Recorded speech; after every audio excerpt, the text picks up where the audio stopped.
Did you notice these things in Pixar movies? The Pizza Planet truck appears in almost every Pixar movie. In Up, Carl's house mailbox number is 94. In Ratatouille, the old woman is actually modeled after the chef's mom.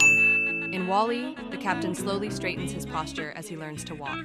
In Inside Out, Riley's favorite pizza has broccoli, which is considered gross in the US, but normal in other countries. In Soul, the barbershop conversation subtly changes the lighting to reflect Joe's mood. Toy Story was Pixar's first full-length feature, and the first entirely computer-animated feature film ever released. In Ratatouille, the food was modeled after real French cuisine.